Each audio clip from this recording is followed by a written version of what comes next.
Bonsoir à tous. Donc, je vais vous présenter mon travail de thèse concernant les attaques massives par Apis mellifera scutellata. L'étude m'a été proposée par le docteur Frémery à la suite des événements d'Ille-et-la-Mer d'août 2023. Je vais vous introduire le contexte ayant mené à l'étude ainsi que les objectifs. Je vous expliquerai la méthode choisie pour cela, les résultats obtenus et enfin les conclusions qui en découlent. Donc, dans les Amériques, avant l'ère précolombienne, il n'y avait pas d'abeilles, il n'y avait que la mélipone, une abeille qui ne présente pas de dard. Les colons ont ramené avec eux l'abeille européenne, une abeille qui est peu productive sous nos latitudes. En 1956, le Brésil a voulu devenir le premier pays producteur de miel au monde et a pour ça réalisé une hybridation avec l'abeille européenne déjà connue et une abeille namibienne, l'Apis mellifera scutellata, créant ainsi l'abeille qu'on appelle africanisée. Elle s'est rapidement échappée du laboratoire et présente comme caractéristique de se diviser très rapidement, ce qui permet de se répandre sur le territoire et à coloniser les Amériques en quelques décennies. Elle est arrivée en Guyane en 1974. Un autre caractère singulier de l'abeille africanisée, son caractère agressif. Elle réagit 4 à 10 fois plus souvent, plus rapidement aux stimuli que l'abeille européenne et poursuit les victimes avec 10 à 30 fois plus d'individus. Elle est donc responsable de nombreuses victimes avec de très nombreuses inoculations et elle est donc appelée surnommée l'abeille tueuse. C'est vraiment tout petit, j'espère que vous arrivez à voir. Il s'agit donc d'un vrai problème de santé publique aux Amériques. Les piqûres d'abeilles engendrent des réactions de 3 types. Un premier type qui est une réaction locale et immédiate. Un second type qui est une réaction d'hypersensibilité immédiate, systémique, qui peut donner des symptômes comme de l'urticaire, des signes digestifs avec des nausées, une hypotension, une hypoxie, et voire jusqu'à l'état de choc. Et une réaction toxique, systémique, prolongée, qui est due à une grande dose de venin donnée par un grand nombre d'inoculations. Cela peut provoquer une rhabdomyolyse, une insuffisance rénale aiguë, une défaillance multiviscérale allant jusqu'à la mort. Le venin des abeilles européennes et des abeilles africanisées est composé de la même façon, avec des molécules allergisantes comme la phospholipase A2 et des molécules toxiques, dose dépendantes, comme la mélitine. Ce qui distingue l'abeille européenne de l'abeille africanisée, c'est le nombre d'inoculations, c'est le caractère agressif qui va favoriser un grand nombre d'inoculations, et c'est donc là la dose qui fait le venin. Les abeilles vivent préférentiellement dans les forêts découvertes du littoral guyanais. Elles partagent donc le même territoire que l'homme. L'augmentation des zones urbanisées fait craindre une augmentation des rencontres avec les abeilles. Les hyménoptères sont d'ailleurs les principaux responsables des agressions par la faune sauvage aux urgences de Cayenne. Les attaques par les abeilles africanisées font donc de nombreuses victimes avec de très nombreuses inoculations. Face à ces données, nous avons décidé d'étudier l'épidémiologie des attaques massives par les abeilles africanisées aux urgences de Cayenne. Et secondairement, nous avons recherché les critères de gravité des envenimations et nous avons décrit la prise en charge des victimes. Il s'agit donc d'une étude descriptive, rétrospective et monocentrique sur le CHC allant sur une période de 10 ans, donc de 2014 à 2023. Nous avons inclus toutes les personnes se présentant aux urgences de Cayenne avec plus de 5 piqûres d'hyménoptères identifiées comme étant des abeilles. Afin de trouver tous les cas d'attaque par les abeilles, nous avons réalisé une recherche par mots-clés sur le logiciel des urgences, les mots étant abeilles, insectes, hyménoptères, piqûres, allergies et anaphylaxie. Les données recueillies nous ont permis la description de la population, les circonstances de l'agression, les conséquences clinico-biologiques, la prise en charge préhospitalière et le devenir des patients.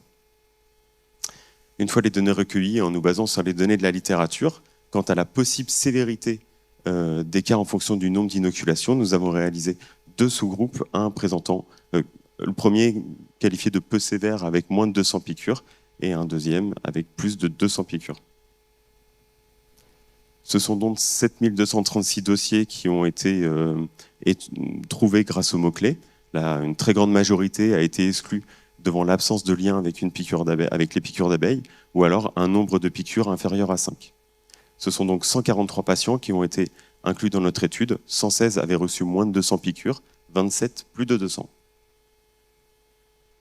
L'âge moyen de notre population était de 45 ans, était composé à 71% d'hommes et 2,3% rapportaient un antécédent d'allergie aux hyménoptères. La figure représente le nombre de cas d'attaque par mois. On y a superposé la pluviométrie et on se rend compte que 72% des attaques ont eu lieu durant la saison sèche. Toutes les attaques ont eu lieu en journée, 23% étaient considérés comme des accidents du travail et un seul patient était apiculteur. Enfin, 41% des attaques impliquaient au moins 2 victimes. Concernant la topographie des lésions, le haut du corps était très atteint, avec la tête en premier lieu, avec 57% des cas, suivi par les membres supérieurs, avec 43%. Dans le groupe sévère, 33% des patients présentaient une atteinte diffuse sur tout le corps, avec 407 piqûres en moyenne chez ces patients. Le nombre d'attaques montre une augmentation progressive au cours des années, sans que cela ne ressorte statistiquement. Concernant les signes cliniques des patients venant à la suite d'une attaque, la majorité des patients sont tachycardes, 5 patients sont hypotendus, et on ne retrouve pas de différence significative entre les deux groupes concernant les constantes à l'entrée. Concernant les symptômes cliniques, l'érythème et l'urticaire sont les symptômes les plus retrouvés, avec 41% et 36% des patients. Une comparaison statistique entre les deux sous-groupes montre une différence significative concernant l'urticaire et concernant les symptômes digestifs, avec en premier lieu les douleurs abdominales et les diarrhées. À l'admission, ce sont 57% des patients qui ont bénéficié d'un bilan biologique. Ce taux monte à 89% dans le groupe sévère. Ce tableau donc montre les principaux résultats des bilans biologiques. Les leucocytes, les polynucléaires neutrophiles, la troponine et les lactates sont perturbés dans plus de la moitié des cas, sont augmentés dans plus de la moitié des cas. Une différence significative n'a été retrouvée que entre les deux sous-groupes que pour les leucocytes et les polynucléaires neutrophiles. En moyenne, 13 heures après, un deuxième bilan biologique a été réalisé chez 30% des patients. Ce taux monte à 60% dans le deuxième groupe. Les marqueurs étaient beaucoup plus souvent perturbés, mais on ne retrouve aucune différence entre les sous-groupes. Le temps de prise en charge médian aux urgences des patients du groupe sévère était de 18 heures contre 4 heures pour le groupe peu sévère. Les patients étaient perfusés dans 62% des cas, 23% ont bénéficié d'un remplissage et dans 29% des cas, une prescription d'adrénaline a été réalisée. La prise en charge était donc significativement plus importante dans le groupe sévère pour toutes les thérapeutiques. La durée médiane entre l'agression et l'admission aux urgences était de 55 minutes. Tous les patients venus par leurs propres moyens étaient peu sévères. Les patients du groupe sévère sont venus pour un quart par les pompiers et 3 quarts par le SMUR. Près de 77% des patients n'ont pas été hospitalisés et les patients du groupe sévère avaient 4 fois plus de chances d'être hospitalisés que les patients du groupe peu sévère. En revanche, on ne trouve pas de différence significative concernant la durée d'hospitalisation ni l'admission en réanimation entre les deux sous-groupes.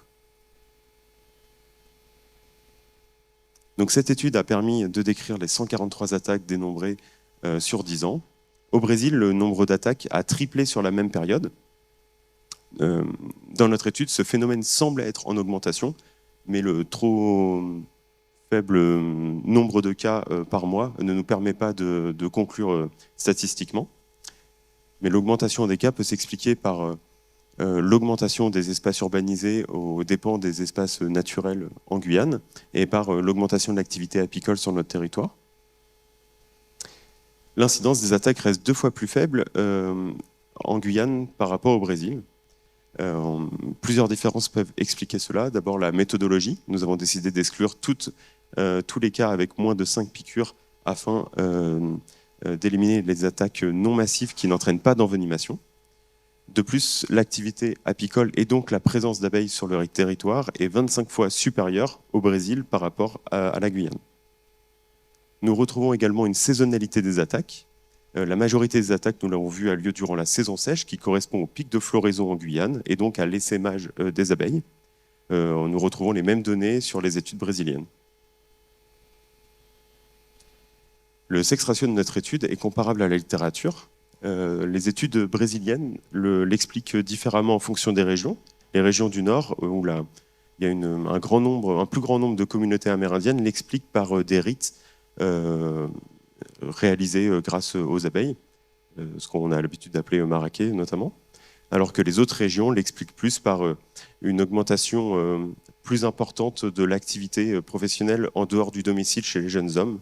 C'est cette explication-là que nous retiendrons pour notre étude. Beaucoup de patients se décrivaient comme étant jardiniers ou ouvriers du bâtiment dans notre étude. Le nombre d'accidents du travail, d'ailleurs, est aussi comparable à la littérature. Le taux de mortalité dans l'étude est de 0,7% avec un seul décès sur 10 ans. Il est comparable aux données brésiliennes qui montrent un taux à 0,3% de mortalité, malgré la très très forte augmentation de l'incidence du côté du Brésil. Ce taux en baisse, malgré l'augmentation de l'incidence, s'explique par une très grande communication ces 10 dernières années côté brésilien pour augmenter la connaissance de la population sur ces attaques, ce qui a amélioré donc les connaissances et donc la venue plus rapide vers les services de soins, et ce qui a pu faire diminuer le taux de mortalité. Les patients de l'étude présentaient un toxidrome plus riche que dans la littérature, avec des différences entre les deux groupes uniquement sur le plan digestif et l'urticaire. Toutefois, de par le caractère rétrospectif de l'étude, il manquait plein de données cliniques dans les dossiers. Et de plus, les cas graves pris en charge en préhospitalier par le SMUR avaient très certainement des corrections hémodynamiques qui n'ont pas été notifiées dans les dossiers, ce qui peut gêner le fait de montrer une différence entre le groupe sévère et le groupe peu sévère. La forte symptomatologie se traduit par une prise en charge qui est importante, et nous l'avons vu encore plus importante dans le groupe sévère. C'est ce que l'on retrouve dans la littérature, avec une prise en charge qui est qui dépend du nombre de piqûres, qui est proportionnel au nombre de piqûres. Les effets immédiats du venin provoquent un processus anaphylactoïde où les marqueurs biologiques acinétiques rapides augmentent en premier lieu. Seulement, les envenimations répondent à un processus plus lent où on peut avoir une défaillance d'organes à 48 heures de la prise en charge. Dans notre étude, on ne retrouve pas de différence significative lors du deuxième bilan biologique qui est réalisé plus tard, mais nous l'avons vu, celui-ci est loin d'être systématiquement réalisé, et donc nous manquons de puissance statistique. En raison des connaissances scientifiques concernant les conséquences à moyen terme de l'envenimation, une surveillance hospitalière doit être réalisée afin de contrôler la décroissance des marqueurs biologiques. Il est démontré qu'un accès rapide aux soins est un facteur de bon pronostic. Nous remarquons, grâce à notre étude, que le vecteur utilisé et la prise en charge initiale réalisée aux urgences de Cayenne est adapté. 2 technologies d'antivenin sont en cours d'élaboration, dont l'un est en phase 2 et montre de très bons résultats quant à l'inhibition de la mélytine et de la phospholipase, qui montrent une diminution de la mortalité chez la souris. Cela nécessitera encore une dizaine d'années avant une potentielle, afin de trouver les mêmes effets sur l'homme et une potentielle mise sur le marché d'un futur antivenin. Le caractère monocentrique de l'étude nous empêche l'exhaustivité à tout le territoire guyanais. Il faudra donc réaliser une étude sur le CHOG et le CHK. La création d'un dispositif de toxicovigilance permettra la collecte des envenimations sur le territoire, et notamment celle à l'abeille africanisée.